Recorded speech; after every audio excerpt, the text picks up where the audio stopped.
Massive Champions League match is upon us, ladies and gentlemen. We need to win. It is Graham Potter's first match for Chelsea as well. Woo! I can't wait. Honestly, I can't wait. All right. Here we go, back again on the other side of the coin. All right, welcome back to the other side of the coin, ladies and gentlemen. We are here once again for a match preview: Chelsea versus Red Bull Salzburg.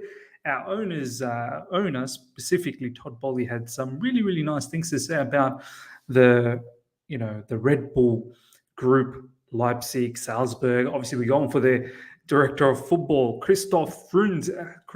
Hopefully I've pronounced that right.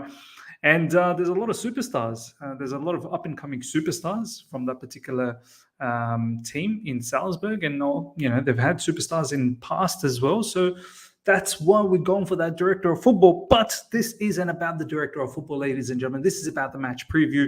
Chelsea versus Red Bull Salzburg. We lost our opening match against Zagreb, which sets us back a little bit. Since then, it's been unbelievable. It feels like Chelsea haven't been around for like years and years. But obviously, it was only last week that we lost to Zagreb, and this is a must-win. This is a must-win. Before we get into the match, I have to say, I don't know how many of you guys watched the press conference for Graham Potter. I'm pretty sure you probably would have watched it. It is his first time in the media and speaking. I've got to say, man, there's a humble nature about him, man. He's so down to earth. Honestly, I was hanging off everything he was saying. I was so attentive whilst watching that. Look, I love Thomas Tuchel. He was so well spoken. Obviously, Frank Lampard was well spoken as well, but Thomas Tuchel was very transparent. Didn't hide anything. Sometimes witty as well. Graham Potter as well, very well spoken. And the thing about Graham Potter is that humbleness, that humility, that down to earth nature. Like, he kept on talking about responsibility. He kept on saying that, I don't shy away from responsibility. That is the first thing. I'm going to come into Chelsea Football Club and treat it like every other job, with a lot of respect, dealing with human beings. He enjoys that, dealing with different characteristics. They were trying to get him on the fact that he's never had European experience, and he was quick to step up and say, no, thank you very much. Ostersund was in Europa League, and he went to Galatasaray, got a result there, PAOK in Greece. So those are not, those are decent European destinations. Like, Galatasaray is not. I know if you think about the team, but that atmosphere is raucous, man. PAOK as well, like, it's the Greek atmosphere is raucous. So taking Ostersund and the story of Ostersund, like fourth tier in Swedish league, and bringing them up to Europa, that. To the point where they played against Arsenal. So, it's very, very fascinating. And obviously his time at Brighton. You know what I like about Graham Potter? And as the days are going on and, we're slowly getting over the Thomas Tuchel, and I'm starting to appreciate Graham Potter, and we can focus on Graham Potter a lot more, is the fact that him being the manager of Brighton, for a fact that he won't take any team. He won't be complacent. He won't take any team lightly. Brighton, they come across teams that want to fight every time and take 3 points away from them. And he had to, put up a strong team and ensure that Brighton gets those points as opposed to the opposition. So I think he's going to respect every single team. I know this is Chelsea Football Club, but unlike our previous sort of managers that sort of come in with this aura, and feel like, this is Chelsea Football Club, we should be able to roll. Like, he will think like that. Of course, we've got a better team, but there will be a natural sense of him respecting the opponent. Now, don't get it twisted one bit that if he respects the opponent, is he going to be too respectful? No, I think he knows he's going to be in for a dogfight in every single game, and I want our team to have that attitude. Forget about who's in front of you. Just go out there and absolutely cream them and absolutely put your heart and soul out there. This is what I want to see. Far too many years have gone by and seasons have gone by where we've been too complacent at times. The topsy-turvy sort of up and down nature of our consistency in form, win one, lose one, draw one. I hope this is something that changes under Graham Potter. And I know it's not going to happen immediately, but I think he may be able to instill that, that mindset in the players because of his humble background, because of his struggling background. And I hope he is able to do that. This is probably one thing that is to our advantage. I did like one thing that he said in the press conference, which I want to hear what you guys have to say. He said that there's a reason why he's brought in his people from Brighton, especially the recruitment guy, something Macaulay. And he said that, look, it is quite time consuming during transfer window to sit down and work out who you want, this, that, the other. He's got a team to manage. At the end of the day, his first remit is you've got to manage the team, the squad, develop the players, and compete and get results. Like, that is his predominant role, number one. Transfers, this, that. He said it's time consuming, and this is why he has that Macaulay guy to come in, and he knows him very well. He knows the way Potter plays his football, what he wants, so on and so forth. And Graham Potter said specifically in the press conference, like, he expects that Macaulay guy, the head of recruitment, to be part of the conversations with the owners a lot more. And this is where I feel like, Todd Bowley talks about in recent times collaboration, sharing of data, being far more involved. I hope he doesn't feel that Graham Potter needs to be there all the time. Yes, he'll be there at a high level, I suppose, and whenever he needs to be, I feel, but not every single time. You have to utilize other people because, as I said, Graham Potter's first role is to manage the team, and that is the most important factor that we need right now. And he said, he's a fantastic squad that he has. I'm pretty sure he'd be buzzing to have the squad. No disrespect to the Brighton team, but of course, high quality caliber of players that we have, and he'd be buzzing to have these sort of players and to see what kind of football that he can play with these players. Okay, ladies and gentlemen, let's get on with some of the things that's been said on social media and obviously in this particular press conference. We won't go through every single thing, but certain things we want to highlight. Potter, this is what he said. Chelsea, the challenge was too big to turn down. I'll always be respectful to Brighton, but this club is an amazing football club and an amazing challenge. On risks attached to Chelsea, Potter says there's risk if you walk across the road. Life is full of risk. Exactly, man. I mean, at the end of the day, all he can do is apply everything that he's learned in his managerial career and work hard. After that, it's the unknown. It's always been the unknown. That's how the world works. So, look, good luck to him, and I hope he's a massive success. Potter isn't scared of the challenge, the risk of ego. I like him. This is what PYS is saying. And I'm starting to slowly grow in on him a little bit, man. His humble nature is what's really getting me, man.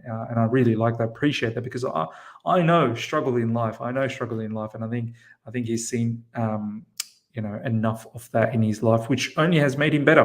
Jorginho, it was a surprise. Tuchel sacked. What was said between the players stays there. Sorry, we appreciate Thomas and what he did for us and the club. We have a new challenge now, and we are looking forward to working with Graham and his staff. Further goes on to say, I think Graham will do well here. He has very good ideas, and he has players ready to try and do what he wants and listen combination for results. Yeah, they better listen. Jorginho then corrects a journalist who said Brighton played well against Chelsea by saying no, against everyone. That's true. Brighton, it's not just Chelsea. They pretty much played well against everyone. I love the way how Jorginho, once again, very professional about his response here. I think it's well documented that it was a bit of a shock for the players, but at the end of the day, we've got to move on. And then the players got to work hard for this particular new regime. They better work hard, or else I'm going to be on their case. Edouard Mendy is struggling with an injury and is expected to be out of tomorrow's game. So he's out. N'Golo Kante is obviously out. This gives Kepa a big opportunity to put a first impression on Graham Potter. And we'll see how Kepa does. If he manages to keep well, maybe he could possibly take over from Mendy. And it gives a proper challenge for Mendy to step up his game. We've seen how shaky he's been in recent times. Before we do the predicted lineup. And as I've said it previously, it'll be very difficult to do predicted lineup because I don't know exactly how Graham Potter is going to shape up. I can only go by what he did in Brighton and try and sort of emulate that. And that's exactly what I'm going to do. But a little bit about Salzburg, ladies and gentlemen, this ain't going to be an easy match. This will not be an easy match. These guys have been winning for like the past 5,000 years or something like that. They've been winning a lot. I don't know the exact streak, but yeah, 3-0 in their league. Milan 1-1 at home. That was a tight game. Yeah, Milan had some chances to win at the end, but Salzburg, it's a decent result for them, man. And they were leading. Milan came back. So as you can see, all the results here, just wins. All these guys do is just win. Ooh, what's this? Al Ittihad. They had a loss against Al Ittihad. But Al Ittihad, that must be like a practice game or something, pre-season game. This is the table. Salzburg leading. They're the champions of Austria. They won, I think, last season. There you go, 52 points. 37, the one behind them. What happened the season before that? So all they do is keep winning titles. They're probably like the Bayern Munich of Austria. These are some of their players, ladies and gentlemen. Benjamin Sesko. Let me just actually enlarge that a little bit. Yeah, that's better. As you can see, yeah, they've been winning. All they do is winning. Table, as I've shown you guys. Let me just quickly bring up the latest. They're leading, and all they do is win. Look, Benjamin Sesko. I don't know all of their players, but Junior Amadou, like some of their players are linked with some big clubs out there, and this is probably one of the reasons why we are going gun-ho for Christoph Freund as well. So, and apparently that's like getting close. That's gonna happen. So yeah, ladies and gentlemen, let's do the lineup now. I'm gonna try and wing it as much as I can. As I said, I'm gonna try and do this similar to how I think Brighton plays. Brighton sort of plays with wide CBs. I think in the middle it's gonna be Silva. He'll be probably like the sweeper defender. I think it's going to be Cucurella. I really think it's going to be Cucurella. Could be wrong. As I said, I'm just taking a punt here because it's the first game Potter's going to have. Be interesting to see. Initially I thought it might be Reece James, but because of his attacking nature and because we don't want to keep ourselves completely open, it may just be Fofana here. Reece James might be further up. And just remember, guys, Potter's three at the back, he doesn't really play with wing backs. He plays with wingers. Now, you can say, is Reece James really a winger? Probably not. And that's why I was thinking Reece James as a RCB. I'm sticking with Reece James. It's just off the ball. Maybe he can add a little bit more defense. I don't want to be too open. I'll get to that number at the other side, the winger there. I think he's going to go with a lone DM, and it's McAllister that he's playing with in Brighton. And the closest thing to McAllister for me is Kovacic. And, his ability to build up from the back and drive from deep and get into these sort of areas is going to be quite interesting. So I think Kovacic there, 2-8s. Probably going to go with Mount, as much as I don't want to start him, but it is their new regime. So let's see what happens. So it's probably going to be Mount and Gallagher, in my opinion. This is just, wow, I think 2-8s.